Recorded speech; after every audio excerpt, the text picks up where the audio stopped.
मिनश्शैतानिर्रजीम बिस्मिल्लाहिर्रहमानिर्रहीम। आज inorganic chemistry का हमारा लेक्चर है relative strength of acid and bases. सबसे पहले आपको पता हो कि रिलेटिव बेसिकली स्ट्रेंथ क्या है, तो ये हम इसको एबिलिटी कहते हैं, ताकत कहते हैं। कितनी एसिड और बेस में ताकत है, एसिड में कितनी ताकत है कि वो प्रोटॉन को डोनेट करे और बेस में कितनी ताकत है वो प्रोटॉन को एक्सेप्ट करे। यहाँ बेसिकली एसिड और बेस की हम वो डेफिनेशन यूज़ करते हैं जो कि ब्रॉन्स्टेड-लोरी कंसेप्ट में थी। BL को बेसिकली मैंने ब्रॉन्स्टेड-लोरी कंसेप्ट से शो किया है। ये आपके पास दोनों डेफिनेशन है, ये मैंने एक लिखा है। कॉन्जुगेट एसिड बेस पेयर का भी उसमें एक छोटा सा कंसेप्ट शामिल था, वो भी हमने लिख लिया। अब हम इसका इक्विलिब्रियम कांस्टेंट लिखते हैं और ब्रॉन्स्टेड-लोरी कंसेप्ट में हम स्ट्रेंथ ऑफ एसिड बेस को क्वांटिटेटिवली देखेंगे कि किस हद तक रिएक्टेंट्स किस हद तक प्रोडक्ट्स में जा सकते हैं और इस लिहाज से हम फाइंड आउट कर सकते हैं relative strength of acids and bases को। तो according to law of mass action,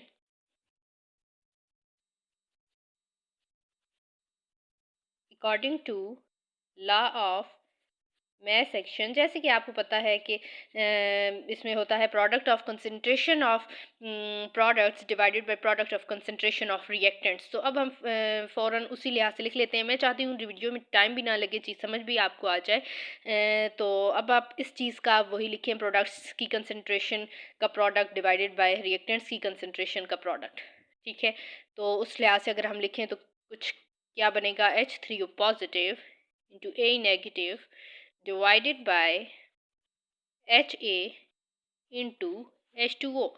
This is basically the equilibrium constant और ये हमें मोलर कंसंट्रेशन शो हो रही है या मोलर एक्टिविटी। ठीक हो गया। अब आप कंसिडर कर लें, यहाँ पर सपोज कर लें किसी भी डाइल्यूट सॉल्यूशन को, ठीक है, किसी भी डाइल्यूट सॉल्यूशन को। तो उस लिहाज से आपके पास देखें कि जो इसमें क्या होता है कि ऑलमोस्ट जो अमाउंट होती है ना वाटर की, डाइल्यूट सॉल्यूशन के लिए की मैं बात कर रही हूँ, वो कांस्टेंट होती है। अमाउंट वाटर की क्या होती है, कांस्टेंट होती है। अगर हम इस वाटर को, मैं अगर क्या करूँ, इस वाटर की मोलर कंसंट्रेशन को इधर के साथ जाके मल्टीप्लाई करवा दूं, तो ये जो है इक्विलिब्रियम कांस्टेंट बनेगा, जिसका नाम हम के ए लेते हैं, एसिड डिसोसिएशन कांस्टेंट जिसे हम कहते हैं बेसिकली। ठीक है, यानी कि मैं अगर इसे इधर ले जाऊं तो ये आपके पास इक्वल होगा के ए के। सपोज मैं इधर इसे ले गई हूँ, तो पीछे अब ये क्या बन जाएगा, K a is equal to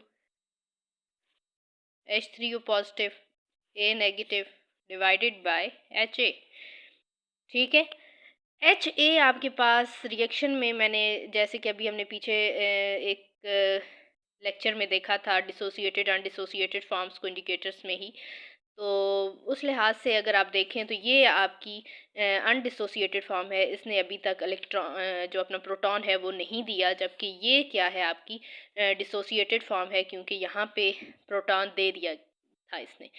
तो इसको आप कह सकते हैं कि ये अनडिसोसिएटेड फॉर्म है, ये डिसोसिएटेड फॉर्म है। ठीक है, यानी कि ये ओरिजिनल फॉर्म थी। ठीक है, तो अब आप देखें कि K a is equal to H3O positive divided by A negative divide by HA। K ए आपको शो कर रहा है कि जो आपका HA है या जो आपका एसिड है वो किस हद तक डिसोसिएट होगा, यानी कि वो आयंस में कन्वर्ट होगा। यहाँ आयंस में ये जैसे कि कन्वर्ट हो रहा था, अपना प्रोटॉन दे के इसने दो किस्म के आयंस बनाए थे, पॉजिटिव नेगेटिव। तो आयंस कह रहे हैं जितने ज़्यादा बनेंगे के ए भी उतना ही ज़्यादा होगा, के ए भी उतना ही ज़्यादा होगा। और आप देखें तो के ए और इसके दरमियान इन्वर्स रिलेशन है, K a is inversely proportional to the undissociated और द ओरिजिनल एसिड फॉर्म। तो इसका ये मतलब है कि ज़्यादा जो आपके पास एसिड है वो आयोनाइज हो चुका है। इन्वर्स रिलेशन आपके पास शो ये कर रहा है।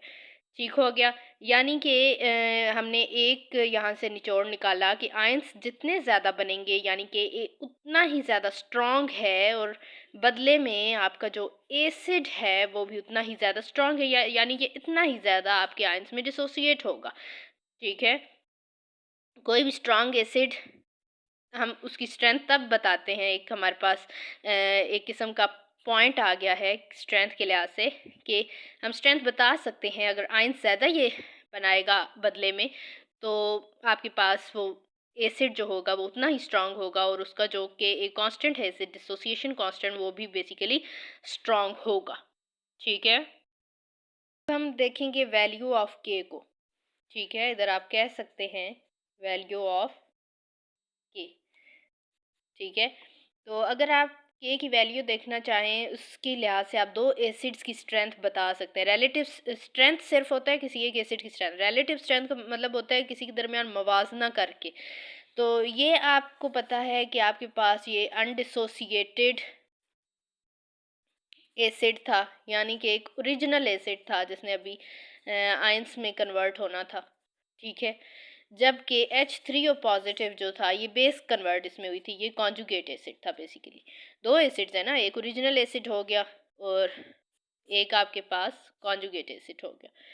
ठीक है, तो अब आप देखें कि के ए और एच ए के दरमियान बिल्कुल उस तरह से इन्वर्स रिलेशन आपको नज़र आ रहा है, जैसे कि मैं आपको बता चुकी हूँ कि जितनी कम अमाउंट एच ए की आयोनाइज नहीं होगी उतना ही ज़्यादा जो है एसिड की जो लार्ज अमाउंट है वो आयोनाइज होगी। एच ए की जितनी कम अमाउंट आयोनाइज नहीं होगी उतनी लार्ज अमाउंट इस एसिड की जो है आयोनाइज हो चुकी होगी। ठीक है, यानी कि आपके पास एच ए जो है बेसिकली वो हम स्ट्रेंथ मवाजना करके रिलेटिव स्ट्रेंथ हम देख रहे हैं तो वो H3O पॉजिटिव से ज़्यादा स्ट्रॉन्ग है। हम पीछे भी देख चुके हैं कि ए और इसके दरमियान एच ए के दरमियान इन्वर्स रिलेशन है, यानी एच ए ज़्यादा आयोनाइज हो चुका है।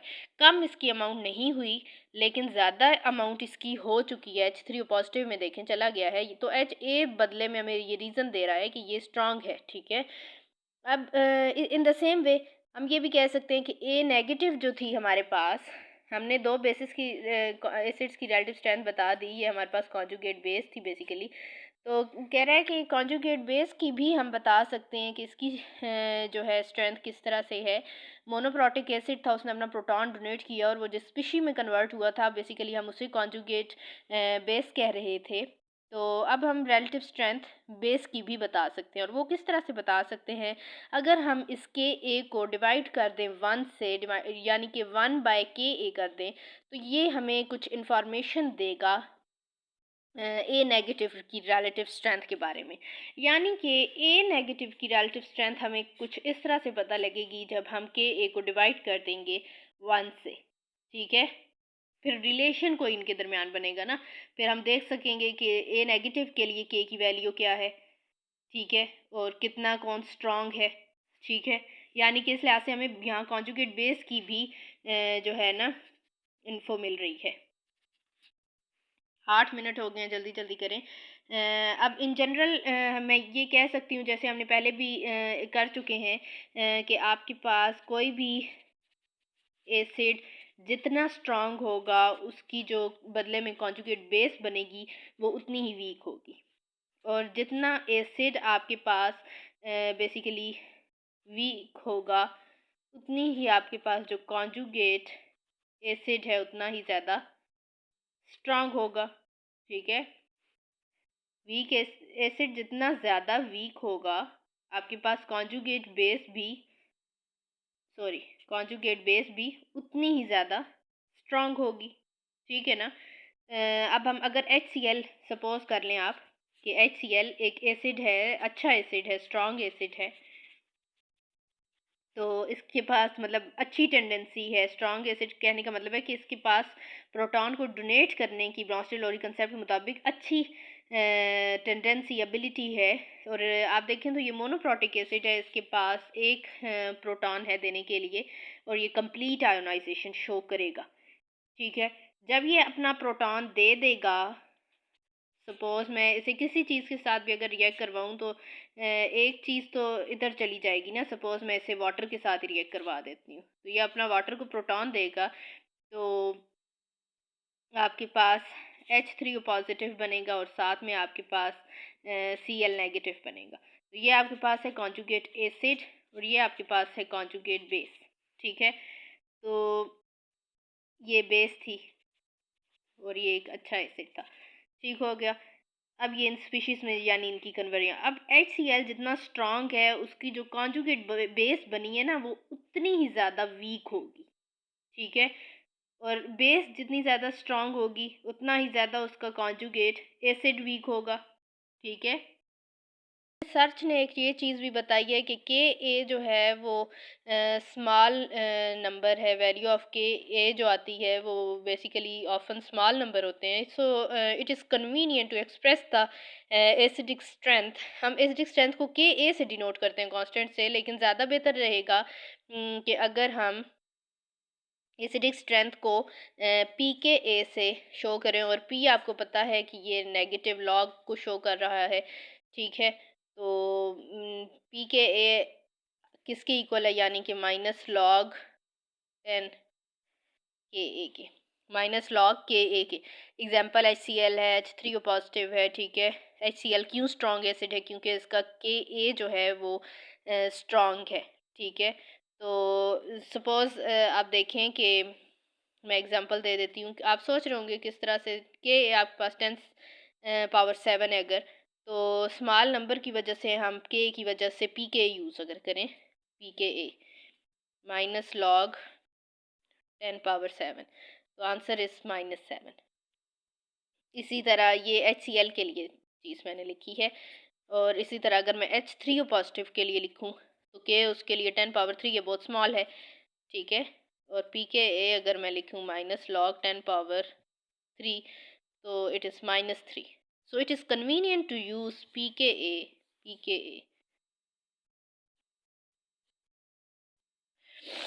ठीक है। तो HCl आप देखें एसिड आपके पास जितना ज़्यादा स्ट्रॉन्ग होगा के ए यानी उतना ही ज़्यादा स्ट्रॉन्ग है, और पी के ए उसके उलट जाता है, हमेशा कम होगा। एसिड जितना स्ट्रॉन्ग होगा ऑब्वियसली के ए भी स्ट्रॉन्ग होगा, इनके दरमियान डायरेक्ट रिलेशन है, लेकिन इन दोनों के दरमियान इन्वर्स रिलेशन है, ये ज़्यादा तो ये कम, ये कम तो ये ज़्यादा, ठीक है। तो इस तरह से देखें हमने HCl और HNO3 की भी एसिड स्ट्रेंथ का मवाजना कर लिया, यानी कि रिलेटिव स्ट्रेंथ का वैल्यू ऑफ के ए के ज़रिए, ठीक है। भी आपको पता है कि कोई भी एसिड जितना ज़्यादा स्ट्रॉन्ग होता है, यानी जैसे ओरिजिनल एसिड हमने लिया था एक्वा सॉल्यूशन में, अगर हम उसे डालें तो वो उतना ही ज़्यादा डिसोसिएट होगा और उसका के ए उतना ही ज़्यादा होगा, और ऑब्वियसली पी के ए फिर एज अ रिज़ल्ट कम होगा। कि हम वीक एसिड को एक्वा सॉल्यूशन में डालें वो उतना ही कम डिसोसिएट होगा, आयंस में कम डिसोसिएट होगा, आयनाइज होगा, उसका के ए उतना ही स्मॉल होगा, और उसका जो पी के ए है वो उतना ही ज़्यादा होगा। और एक सबसे अहम बात कि किसी एसिड की अगर स्ट्रेंथ हम खुद बढ़ाना चाह रहे हो तो वो हम किस तरह से बढ़ाएंगे। सपोज़ आप कर लें, कोई आपके पास एसिड है, आप चाहते हैं उसकी एसिडिक स्ट्रेंथ हम इंक्रीज़ कर सकें, यानी उसकी आयनाइजेशन और डिसोसिएशन हम ज़्यादा कर सकें, तो आप कोई ऐसा जो सॉल्वेंट चूज़ करें जिसकी जो खिंचाव है, जो उसकी अट्रैक्शन है वो वाटर की निस्बत ज़्यादा हो, यानी कि वो एसिड जो है वो ज़्यादा प्रोटॉन डोनेट कर सके और सॉल्वेंट उसको अपनी तरफ खींच ले, ठीक है, उसकी खींचने की एबिलिटी ज़्यादा हो। अब आप इस तरह का सॉल्वेंट चूज़ कर लें तो एसिड स्ट्रेंथ आप ज़्यादा कर सकते हैं। एक इसकी अच्छी एग्जांपल है कि आप H3O पॉजिटिव ले लें और साथ में आप NH3 ले लें, और ये डिसोसिएट होंगे वाटर एंड NH4 पॉजिटिव में। यहाँ से ये प्रोटॉन इसे दे रहा है बिकॉज इट इज़ बेस, तो ये खींचेगी, हमने कहा था ये ब्रॉन्स्टेड लोरी बेस है। तो NH3 एक स्ट्रॉन्ग बेस है, इसके पास ज़्यादा अच्छी टेंडेंसी है प्रोटॉन को अपनी तरफ खींचने की वाटर की निस्बत। तो सॉल्वेंट जो हम चूज़ बेसिकली करेंगे ना, वो उस एसिड की स्ट्रेंथ को बढ़ा सकता है, ठीक है। अब सपोज़ करें कि हमारे पास कोई एसिड है और वो भी वीक एसिड है, वो लेस आयोनाइज हो सकता है, और हम चाहते हैं उसकी आयोनाइजेशन या एसिडिटी स्ट्रेंथ जो है वो ज़्यादा हो, तो हम लिक्विड अमोनिया अगर उसमें ऐड कर दें, तो लिक्विड अमोनिया आप देख सकते हैं एक स्ट्रॉन्ग बेस है, उसने इतने अच्छे तरीके से खींचा और एक अच्छे से प्रोटॉन इसमें कॉन्जुगेट एसिड में कन्वर्ट हो गया, तो इसका के ए यानी कि उतना ही ज़्यादा और पी के ए उतना ही कम है, यानी कि ये जो है ये वाटर से ज़्यादा स्ट्रॉन्ग है और ये प्रोटॉन भी वाटर की निस्बत ज़्यादा अच्छे से खींच सकता है, ठीक है। इसी तरह इसकी और भी कई एग्जांपल्स आप ले सकते हैं। आप सपोज़ फॉर्मिक एसिड ले सकते हैं, अगर वाटर में आप फॉर्मिक एसिड ऐड करें तो वो as a weak acid work करेगा, ठीक है। और अगर आप यही फॉर्मिक एसिड अमोनिया में ऐड करते हैं तो ये बड़ा स्ट्रॉन्ग एसिड के तौर पे काम करेगा, यानी कि एसिडिक स्ट्रेंथ जो है आपकी वो इंक्रीज़ हो सकती है जो हम सॉल्वेंट चूज़ करते हैं उस लिहाज से। अब हम एक चीज़ देख लेते हैं कि आपके पास एसिड्स हैं, HClO4 है, HCl है, बेसिकली H2SO4 है, HNO3 है। ठीक है, बहुत इजी समय आज का लेक्चर जो है ना बहुत ज़्यादा इजी है। ठीक है, ये सारे स्ट्रॉन्ग एसिड आप देखें तो ये सारे स्ट्रॉन्ग एसिड हैं। ठीक है, अब ये देखें परक्लोरिक एसिड है, ये hydrochloric sulphuric acid, nitric acid. ठीक है, अब कह रहे हैं कि इनकी अब जो सभी स्ट्रॉन्ग है। ठीक है, अब अगर हम इन स्ट्रॉन्ग एसिड्स को पानी में डालें तो वैल्यू ऑफ पी के सबकी सेम ही आएगी ना। हम क्या ही रहे हैं सारे, मतलब सारे मैंने जो एसिड लिए हैं ये अच्छे एसिड अच्छे से आयनाइज हो सकते हैं। तो मैंने अगर aqueous सॉल्यूशन में डालूं तो सबकी जो पी के ए वैल्यू आएगी वो सेम आएगी, यानी कि इनकी स्ट्रेंथ भी फिर सेम ही होगी। ठीक है, इनकी स्ट्रेंथ भी सेम होगी H3O पॉजिटिव के। वो जो हमने याद करें शुरू में कॉन्जुगेट एसिड बनाया था H3O पॉजिटिव, उसके साथ हमने इसका मवासना करना है इनका। ठीक है, रिलेटिव स्ट्रेंथ फाइंड हम कर रहे हैं, रिलेटिव का मतलब ही मवाजना है। अभी तक हम सारा मवाजना ही करते आ रहे हैं। ये मैंने एक नया पॉइंट लिया है, ये इनसे नहीं मिलता। H2 पॉजिटिव का शुरू में याद करें लिखा था। तो ये मैंने एसिड लिए हैं, अगर मैं इनको पानी में डालूँ इनकी पीके भी तो सेम ही आएगी क्योंकि ये सारे इक्वली स्ट्रॉन्ग है। ठीक है, ये अब भी हमारा अपना गेस हमें जो लग रहा है। तो इनकी H3 पॉजिटिव के मुताबिक ही स्ट्रेंथ होगी, वो भी आयनाइज ही हो रहा था HA, और यहाँ पर भी ये भी आयनाइज ही होंगे और इनकी भी स्ट्रॉन्गनेस जो है उतनी ही है। तो अब हम क्या करते हैं, एक कंडीशन यूज़ कर लेते हैं, हम वाटर को जो है ना एज अ सॉल्वेंट यूज़ कर लेते हैं। ठीक है, इससे अच्छा अब हमारे पास नहीं है। ठीक है, अब हम पानी को यूज़ कर लेते हैं। ठीक है, अब हम कह रहे हैं कि स्ट्रॉन्ग एसिड्स की स्ट्रेंथ जो है H3 पॉजिटिव के इक्वल है। तो हम क्या करेंगे कि इन सब को कह देते हैं कि ये भी H3O पॉजिटिव है, ये भी H3O पॉजिटिव है, क्योंकि इनकी स्ट्रेंथ ही उसकी इक्वल है। तो फिर हम उस इस इनको H3O पॉजिटिव भी तो लिख सकते हैं। ठीक है, कम्प्लीटली डिसोसिएट हो गए।